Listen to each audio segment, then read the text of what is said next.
everyone. Welcome back to Keep Calm and Mental Health On. I'm your host, Aditi, and I'm so excited for today's episode because we have a guest who is passionate for advocating for mental health and who has dedicated her career to advocating for BIPOC youth specifically. And before we dive in, Christine, would you like to introduce yourself to our listeners and share a bit about who you are and what you do? Yes, thank you so much for having me, Aditi. So I'm Christine. I am a pretty new face in the mental health world. My experience is mainly in foster care and in residential group homes. Currently, I'm working with Wraparound Services, which is part of the social services team, or it's an extension of it. But yeah, I will tell you more about it later. And yeah, so to start us off, what's one grounding practice that you like to do when you're having a mentally heavy day and you just need to unwind and relax? One of my favorite grounding techniques is something called floor time. Are you familiar with that? No, I'm not. Okay, it's basically where you just lay down on the floor and you just connect with the ground. It's quite literally grounding. And for me, it's really fun because, well, I feel like my body just relaxes when I do that. But also, it's a way for me to connect with my inner child because a lot of the time I end up just like taking out my coloring book, coloring while I'm on the floor, and it's um such an effective way for me to tune in. So I would recommend if someone hasn't tried it before. I'll definitely be trying that. And I also noticed that you have a unique background in psychology and education. So, what led you to combine both of those paths, and how has that shaped your advocacy in mental health? So my journey into studying psychology and education were shaped by lived experience. For my education, I kind of owe that experience to my sister because we used to, well, I'm an older sister, and we used to play classroom a lot. And I was like, you know what, I'm pretty good at what I do. I'm a good teacher, or whatever. And I also had a strong desire to make the learning experience better for other people. I'm sure you've experienced like, teachers who can be really impatient or expect a little too much. So I think the advocacy part came into play pretty early on.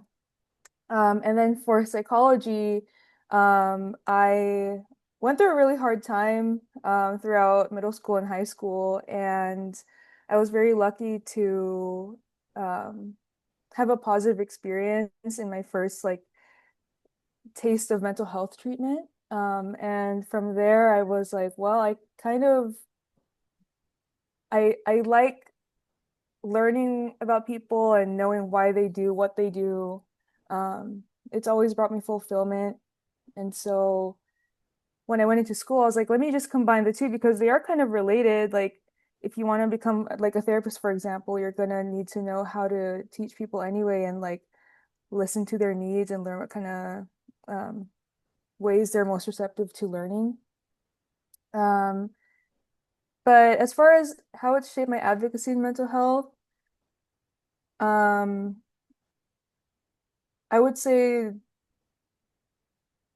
witnessing like a lot of cracks in the system has made me a very fiery person when it comes to approaching these fields. And especially when I have the experiences of youth that they tell me, like you know, it just makes me so fired up. So I just really love what I do now. Wow, Hope that that's answered your so question. amazing. Yeah. Yeah. Yeah. And so you currently work with at-risk youth and families through wraparound services like you briefly mentioned. So can you explain what that looks like on a day-to-day basis and how that experience has helped you grow into an advocate? Yeah. So if anyone doesn't know what wraparound services are, we're basically a team and strength based service. So our approach is to center the family and just kind of surround them with so many resources like our team, like county services. We work with or social workers, sorry. We work with probation officers, teachers, therapists, all kinds of people to help support the child. And our goal is to stabilize the families so that they can move through systems such as like foster care and probation. Um, and what I do on a day-to-day basis, basically my role now is I'm a care coordinator. So I check in with families every month to see how they're doing, what kind of resources do they need, and I work with my team to help provide interventions that are unique to each kid and each like not just kid, but also like the parents, their siblings. So it's pretty awesome. It's very holistic. Um, and then how it's helped me to grow as an advocate. Um, I'm seeing a very different lens of treatment through this work because, like I mentioned before, I used to work in like group homes, and most of my clients were strictly just like the teenagers or like the younger kids. So I hardly got to see the parents. And I don't know, like coming into this and seeing like an actual like a bigger system at work, like a family or a school, has just been super awesome. And I'm really expanding the like my knowledge, I guess, on what I can provide to other demographics. Wow, you must hear from, so many different people and their diverse stories. So, was Mhm. there one specific moment in your advocacy that really stayed with you and like has really shaped you so far? Had this experience with a foster youth back when I was in one of the group homes that I worked with. And a lot of people come into the um, just a situation with youth, assuming that they're going to be resistant to things or they're going to throw an attitude and stuff like that. And basically, what happened was that this child was labeled as treatment resistant and that he doesn't want to talk to anybody, don't even try, stuff like that. So naturally, I was like, okay, let me try because I'm pretty curious. Like to describe the kid, like all they did was listen to music.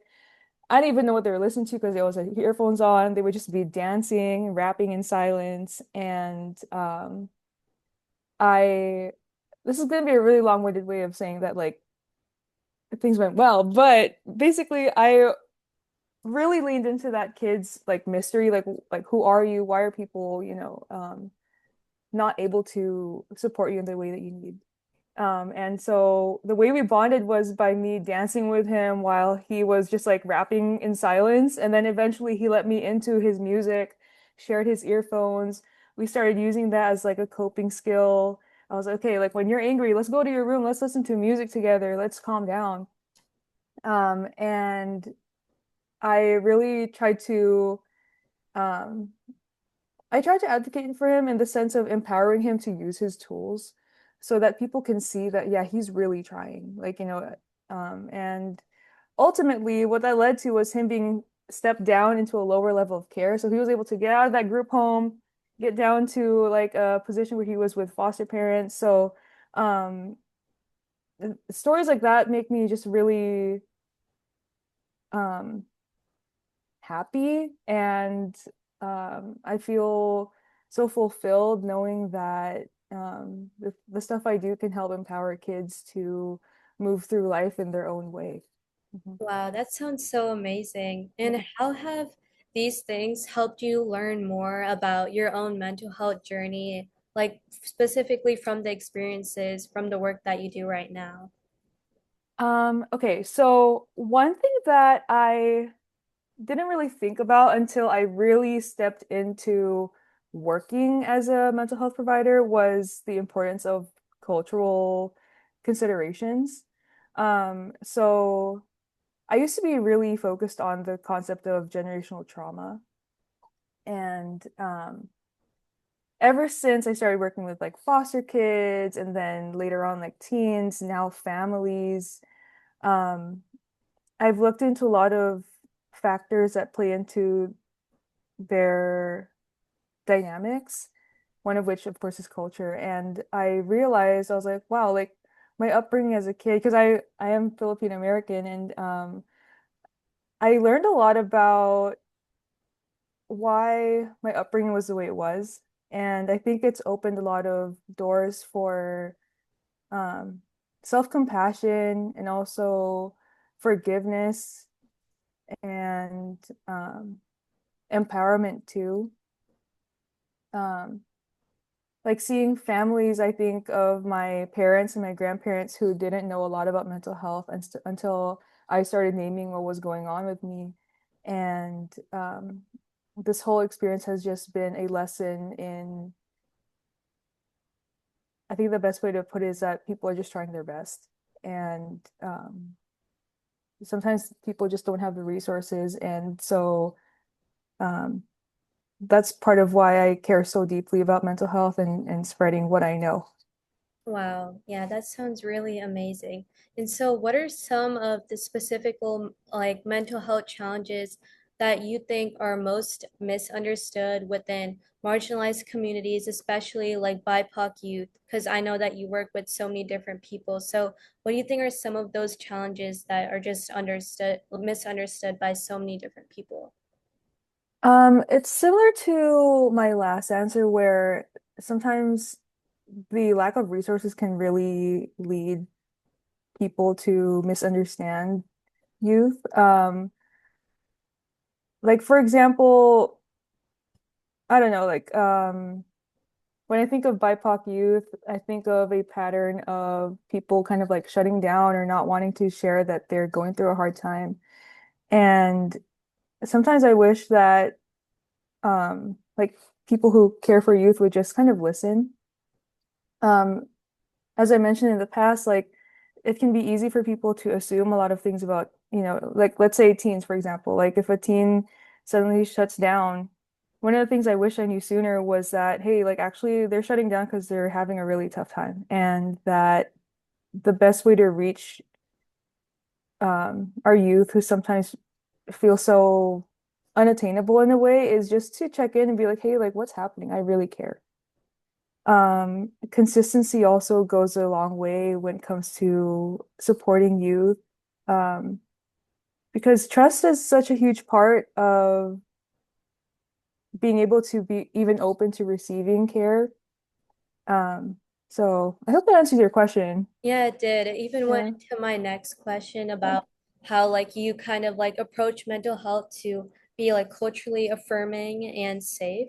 And then so we can just go to the next question. Sure. Like you talked about generational trauma, and I just want to talk about generational healing and Yes. kind of what that means to you and how it Hmm. shows up with like the work that you do. Okay. So I love the concept of generational healing now. Like I used to be so like, oh my God, generational trauma is the thing, blah, blah, blah. But generational healing has been such an empowering way of looking at the pain that people have gone through. It's such a beautiful thing. I think when we look at things through a generational healing lens, it's an empowering way of helping people to move through difficult situations. Like for example, as I'm working with families now, something that makes me really emotional is when I see parents like really, really trying to improve themselves or build awareness to what's going on and how they're contributing to situations, whether it's positive, negative, neutral, just to support their kids. Um, I think like anything we do for ourselves contributes to the way that we impact other people in the future. Like when it comes to parents, like getting them, um, I don't know, into therapy or helping them to be more consistent with taking medications, things like that. That's going to help model like, oh, hey, yeah, like self-care really matters, and children will see that whether we vocalize it or not. And then when it comes to working with younger people, um, honestly, as a provider too, it heals me as well. Because when I see children not looking into their suffering and just being a kid sometimes, like, like that kid who just listened to rap when he was just dancing and stuff like that, I was like, this is so healing to me because you're just being a kid. So healing can come in all ways. It doesn't always have to come from the parents. It would be great, but um, we can find pockets of it everywhere we go. Yeah. Wow, yeah. Hmm. And like coming back to your, passion about education, what are some things that you feel like schools and educators should do to better support the mental health of students, especially in places where there are high-risk communities and marginalized youth? You know what? One thing that I wish or would really want um, adults in these fields to model is being loud about mental health. Not just like, oh yeah, like here are the resources for you, like I like come to me whenever you need help, but like, hey, I went to therapy yesterday. Did you guys know that? This is what happened. It's really cool. I mean, like you have to share what happened, but it's like this is what I learned. Just showing the humanness of, yeah, everyone goes through it, or hey, I'm also receiving services, by the way, or destigmatizing even things like medications, like, oh yeah, like, oh my God, I missed my Lexapro this morning, so I may be a little bit off today, just so everyone knows. It's up to the person, but just casually putting in pieces of yourself in conversations about mental health can really destigmatize conversations and conversation around that topic. And personally, I've started doing that too in my own circles and at work. I mean, within the right bounds. And you'd be surprised, I think, because sometimes people worry, like, oh, what will others think? But surprisingly, the main takeaway has been, oh, wow, you're really strong for being outspoken about this. Or, dang, I can't believe that you go to therapy. What's that like? So it opens up a lot of questions and safe spaces for people to ask um, from a safe individual, like another adult or a peer. Yeah, it's almost like normalizing those conversations, kind of like make you feel stronger and like the other people feel stronger about like reaching out to go and get mental health. So I guess what would be some like advice that you'd want to give to these adults who are unsure about how to tackle mental health in BIPOC communities and also like marginalized youth, just like in general, like what advice would you want to give them to kind of navigate the challenges with speaking out? Hmm. Um, well, one, it's important to acknowledge how hard it is to speak out. I think just validating that is going to be so important because it's really rough. We're still in a very um, tricky society where sometimes you don't really know how people are going to react. And also acknowledging how vulnerable it is going to be huge. But the nice thing about living in today's world is that a lot of the resources and possibly even like sources of empowerment that we need are actually behind our screens. So for example, with social media, I used to, or you know, I had a really hard time during COVID with my mental health, and social media actually became one of like my cushions whenever I fell through my own like mental health issues. And I would definitely encourage people to lean on pages that provide support. Like, for example, may I mention a page that I really Yeah, of like? course. Yeah. Okay, so there's a page called I believe it's the Asian Mental Health Project on Instagram. I really enjoy that because they cater to a lot of young adults and maybe older adults too. But they speak to a lot of lived experiences like queerness as an Asian person or just destigmatizing depression, talking about so many different lived experiences. And you see a lot of faces show up in these like support groups, and you're like, oh, wait, I'm not alone. And that in itself is so empowering. Like, I don't know if you're familiar with Dr. Kristin Neff, but she talks about self-compassion, which I think is one of the most empowering things that we can use in our toolkit.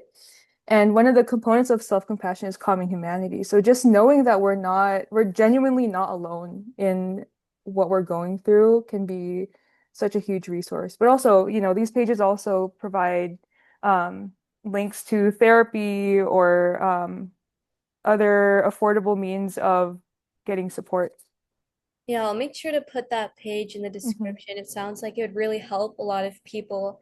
And so I know that being around a lot of youth who feel like mental health is really important to who they are, but there are so many people who feel like they're unqualified to be able to start advocating in their environment. So, how do you feel like youth should get started by advocating for their own mental health, whether it be in school or in their families? Like, what do you think they should do? Because I know a lot of people feel like they are unqualified to start talking about mental health because they're not they haven't gotten the education to go through that, like a degree or something professional. So, how can youth advocate for their own mental health? Mhm. Dang, well, I can say you definitely don't need a degree for that. You're like, like, your own experience is a strong enough evidence of your qualification.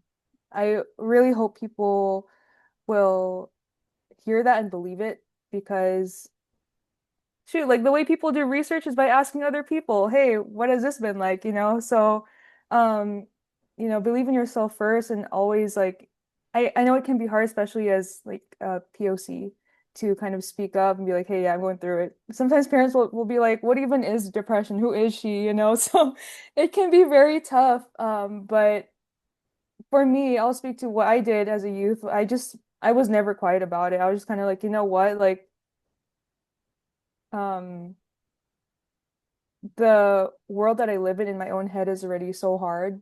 The best I can do for myself is to continue fighting to reach out.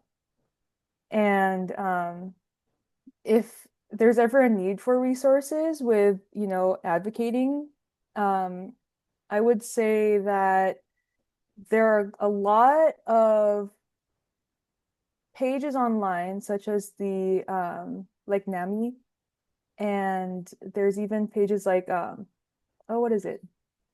There's one even specific to Asian Americans that I've relied on to help us to communicate to older generations like, hey, this is actually what depression is. This is how it might have shown up in the past for other people. Um, and so just kind of finding ways to relate our experiences to theirs can be so powerful. So how do you think that, so I know that you mentioned like how to build safe spaces in mental health. So how should we kind of go from building the safe spaces to actually like healing spaces, like as a community? How do you think we should come together as a community and use our experiences to heal with each other? That's a beautiful question. Moving from a safe space to a healing space. Um, well, for me, the difference is a safe space is just non-judgmental. So you can just show up, no one's going to judge. Healing space is finding that humanness in each other and lifting each other up. So, how do I explain this? So, to me, a healing space has been people sharing experiences that they've both gone through and being like, hey, you're not the only one. And also, I will be standing right beside you while this is happening. So knowing that people are um, being guided through situations without needing to deal with it alone. Like I think the emphasis is on community. That's going to be a huge piece. I don't know if I answered your question. No, you did. No, I it did? really like that Okay. really answered my question. Thank you for that. Okay. Like to go to a smaller scale. Mhm. So how do you think that, what are just some like small everyday things that you can do to help someone like whether they're a teenager, like another teenager, youth, or your parent or your teacher, like what are just a few things that someone can do on a small scale to reduce stigma in their community? Hmm. I think, at least for me, what I've been doing is modeling conversations around emotions. I think that can be very powerful because the language that we use around things can do so much. Um, so for example, like when people ask how are you, be honest, that's what I do. I'm like when people like sometimes, I know it's common courtesy to just be like, "Oh, good, how are you?" But sometimes I'm like, "Oh yeah, I'm actually really sad today, but I'm here." And sometimes people will find strength in knowing that you can just kind of acknowledge what's happening for you in your everyday life. We don't always have to put on a brave face. So that's a small thing that we can do. Yeah, that sounds great. Like not Mhm. always kind of masking our feelings, Yes. stuff like that. Yes. Yeah. So, and then to end it off on like a really light note, Mhm. if anything were possible, like what's a vision that you have for the future of BIPOC mental health and in other marginalized communities? What would you love to see? I would love to see more affordable mental health care, first of all. It's so rough. First of all, like, there's not a lot of resources that cater specifically to us, and I think we are growing, so that is great. Um, but also, as a general thing, I would hope that conversations can be had more easily around mental health, whether it's like positive things like self-care. Because sometimes we don't even talk about self-care that much. It's like, did you know that cooking is a self-care thing, but people don't even mention it too often. But or the things that might feel a little heavier, like, anxiety or trauma. Um, I think that we are starting to move towards a world where people can talk about that a lot more openly than, let's say, like 10 years ago. So I'm hopeful because we're making progress. And at the same time, it would be great to have that come to fruition soon. And that's amazing. I would love to see that as well. And Mhm. Christine, thank you so much for being here today, sharing your story and the work you do and your amazing advocacy. Your commitment to healing advocacy is really inspiring, and I hope people will be inspired by your story. And if anyone would like to connect with Christine or look at the pages that she's mentioned, such as Wraparound Services and also the Asian American Instagram pages, I'll make sure to link them in the description. But don't forget to follow and stay tuned for future episodes. Until next time, this is Aditi reminding you to take care of your mind and keep calm and mental health on. Thank you, Aditi.